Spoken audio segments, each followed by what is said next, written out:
नमस्कार दोस्तों। आज की हमारी कहानी है नालायक बेटा।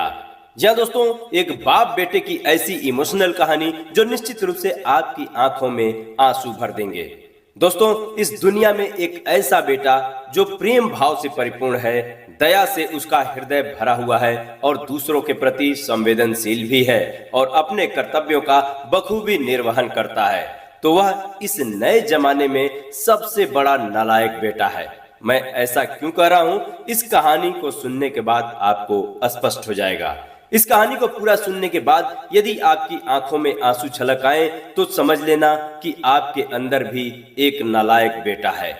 तो दोस्तों, आइए आज के इस कहानी को शुरू करते हैं। उससे पहले एक ही रिक्वेस्ट है, चैनल पे पहली बार आए हैं तो प्लीज इस चैनल को सब्सक्राइब कर लीजिएगा, साथ में बेल आइकन को अवश्य प्रेस कर लीजिएगा ऑल वाले ऑप्शन के साथ, ताकि मेरे लेटेस्ट कहानियां आपको टाइम टू टाइम मिलते रहेंगे। तो आइए दोस्तों, आज की इस कहानी को शुरू करते हैं। मोहनलाल जी एक छोटे से शहर में शिक्षक थे। उनके 3 बेटे थे। वे तीनों बेटों को पढ़ा लिखा कर एक काबिल इंसान बनाना चाहते थे। उनके 2 बड़े बेटे पढ़ाई में बहुत अच्छे थे, लेकिन छोटे बेटे का पढ़ाई में मन नहीं लगता था। मोहनलाल जी अपने दोनों बड़े बेटों की पढ़ाई से बहुत खुश थे और उनकी हमेशा तारीफ किया करते थे।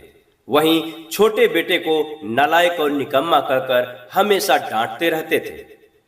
छोटे बेटे का पढ़ाई में मन नहीं लगता था और सिर्फ इसी कारण से मोहनलाल जी के मन में छोटे बेटे के प्रति हमेशा से नाराजगी रहती थी।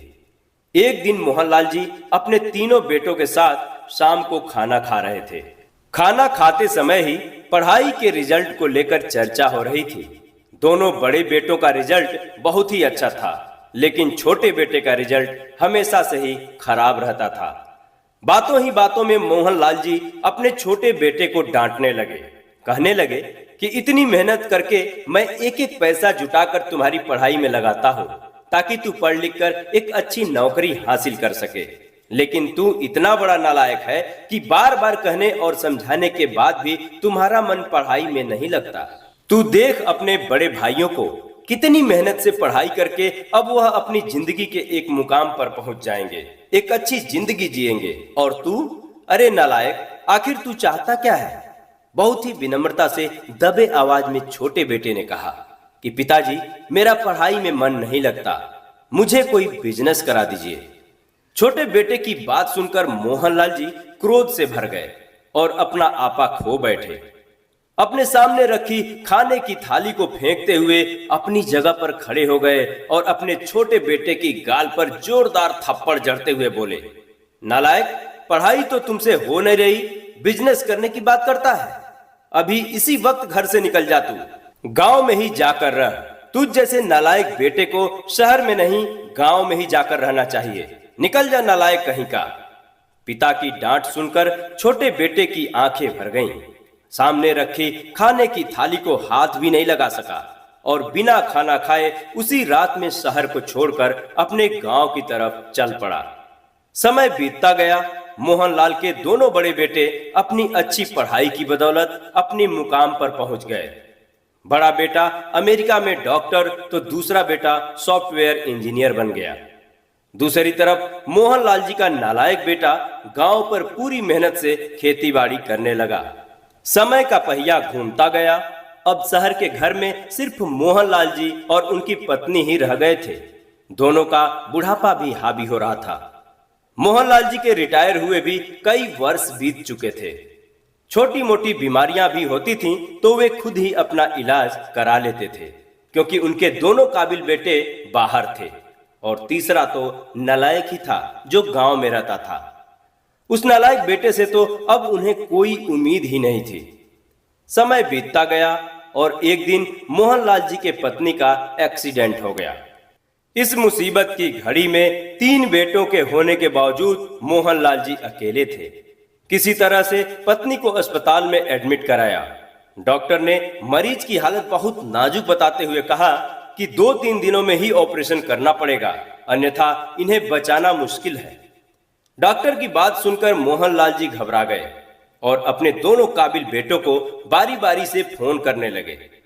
सबसे पहले उन्होंने अपने बड़े बेटे को फोन किया, जो कि अमेरिका में डॉक्टर था। मोहनलाल जी ने फोन पर कहा कि बेटा जल्दी घर आ जाओ, तुम्हारे माँ का एक्सीडेंट हो गया है। बिना ऑपरेशन किए वह जिंदा नहीं रह सकती। 8 से 9 लाख रुपए का खर्च आएगा, ऐसा डॉक्टर ने बोला है। तू जल्दी आजा बेटे।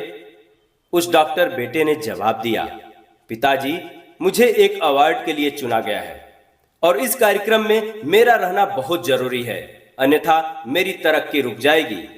मैं अभी नहीं आ सकता। बेटे की बात सुनते ही गुस्से में पिता ने तत्काल फोन काट दिया और पूरी उम्मीद से अपने दूसरे बेटे को फोन लगाया। मोहनलाल जी ने वही सारी बातें अपने दूसरे बेटे से भी कहीं। दूसरे बेटे ने जवाब दिया कि पिताजी इसी हफ्ते में मेरी कंपनी ने मुझे विदेश जाने के लिए एक गोल्डन चांस दिया है। यदि मैं इस मौके को छोड़ दूंगा तो मैं जीवन भर तरक्की नहीं कर पाऊंगा, इसलिए मैं नहीं आ पाऊंगा। अपने दोनों काबिल बेटों के जवाब से हताश पिता रोते हुए वहीं जमीन पर बैठ गए। अगले दिन हॉस्पिटल में मोहनलाल जी पत्नी का हाथ अपने हाथों में थामे हुए मायूस होकर बेड पर सर झुकाए रो रहे थे। अचानक एक मजबूत हथेली उनके कंधों पर पड़ी और आवाज आई, पिताजी यह सब कैसे हो गया? आपने मुझे बताया तक नहीं। दोस्तों, यह कोई और नहीं बल्कि मोहनलाल जी का वही छोटा नालायक बेटा था। गांव में किसी से खबर मिलते ही भागता हुआ शहर आया था। मोहनलाल जी ने अपने छोटे बेटे को देखते ही यह सोचकर अपना मुंह घुमा लिया कि 2 लायक बेटों ने तो कुछ नहीं किया, तो ये नालायक मेरी मदद क्या करेगा। छोटे बेटे ने डॉक्टर से मिलकर सारी जानकारी ली, पैसों का इंतजाम कर अपनी माँ का ऑपरेशन भी कराया, अपना खून भी दिया और अपने माँ की जान बचा ली। दिन रात एक करके अपनी माँ की सेवा में लगा रहा। ऑपरेशन के बाद माँ के स्वास्थ्य में तेजी से सुधार होने लगा। माँ की स्थिति ठीक होते देख बेटा हॉस्पिटल से बिना किसी को कुछ बताए रात को ही अचानक वहां से गायब हो गया। छोटे बेटे के अचानक गायब होने से मोहनलाल जी फिर से क्रोधित हो उठे और उसके व्यवहार से पुनः उसे भला बुरा कहने लगे। कुछ ही दिनों में मां पूरी तरह स्वस्थ हो गई। हॉस्पिटल से उन्हें छुट्टी मिल गई और वे अपने घर आ गए। 3 बेटों के बाप मोहनलाल जी घर तो आ गए थे, लेकिन अब उनके जेहन में अपने नालायक बेटे के प्रति भावनाओं का ज्वार उमड़ने लगा था, क्योंकि अब वह समझ चुके थे कि उनकी पत्नी की जान इस नालायक बेटे की वजह से ही बची है। उन्होंने अपने पत्नी से कहा कि चलो हम आज ही अपने गांव चलते हैं, अपने नालायक बेटे के पास। उसके पैरों में गिरकर मैं माफी मांगूंगा और उसे अपने साथ यहां शहर लेकर आऊंगा। पति पत्नी दोनों गांव के लिए निकल पड़े। गांव में प्रवेश करते ही उन्होंने देखा कि उनके खेतों की फसल कोई और काट रहा है। जब मोहनलाल जी ने अपने बेटे के बारे में उस व्यक्ति से पूछा तो उसने कहा कि आपका बेटा तो यहां से चला गया है। उसने अपनी सारी जमीन बेच दी है। जमीनों को बेचते समय उसने यही कहा था कि उसकी मां बीमार है और उसे रुपयों की जरूरत है। उसके पास सिर्फ एक झोपड़ी बची है, ये लीजिए उसके झोपड़ी की चाबी। मोहनलाल जी ने चाबी लेकर जब उस झोपड़ी के दरवाजे को खोला तो देखा कि सामने चारपाई पर एक लिफाफा पड़ा है। जब मोहनलाल जी ने उस लिफाफे के अंदर रखे कागजों को पढ़ा तो वे गला फाड़ कर रोने लगे और वहीं रोते रोते जमीन पर बैठ गए। उनकी पत्नी मोहनलाल जी को इस तरह बिलखते देख घबरा गई और उन्होंने चुप कराते हुए बोली, आखिर क्या हुआ? मोहनलाल जी ने बिल दिखाते हुए पत्नी से कहा, ये देखो, तुम्हारे ऑपरेशन और इलाज में 12 लाख रुपए खर्च हुए हैं। उसी हॉस्पिटल का यह बिल है। तुम्हारी जान बचाने के लिए तुम्हारे इस छोटे बेटे ने सारी जमीनों को बेचकर तुम्हारी जान बचा ली। रोते बिलखते हुए मोहनलाल जी यही कह रहे थे कि हमारी मुसीबत की घड़ी में मेरे दोनों काबिल बेटों ने रुपए पैसे भेजना तो दूर, अभी तक उन्होंने यह भी खबर नहीं ली कि उनके माँ बाप जिंदा हैं या मर गए। लेकिन इस छोटे बेटे ने अपनी माँ की जिंदगी बचाने के लिए अपना सब कुछ कुर्बान कर दिया। हे ईश्वर, मेरा नालायक बेटा जहां कहीं भी हो मेरे पास वापस भेज दो। मुझे अपने काबिल बेटे नहीं बल्कि मेरा नालायक बेटा ही चाहिए। यह कहते हुए मोहनलाल जी फूट फूट कर रोते हुए बोले, सचमुच मेरा छोटा बेटा बड़ा नालायक है। तो दोस्तों, ये कहानी आपको अच्छी लगी हो तो लाइक कर दीजिएगा, अपने दोस्तों को शेयर कीजिएगा, और ऐसी कहानियों से जुड़े रहना चाहते हैं तो इस वीडियो के नीचे लिखे सब्सक्राइब बटन को प्रेस करके चैनल को सब्सक्राइब कर लीजिएगा, जिससे कि मेरा मनोबल बढ़ेगा और मैं आपके लिए एक से बढ़कर एक कहानियां इस चैनल पर लेकर आता रहूंगा। तो दोस्तों, मिलते हैं नेक्स्ट वीडियो में किसी नई कहानी के साथ। तब तक के लिए नमस्कार।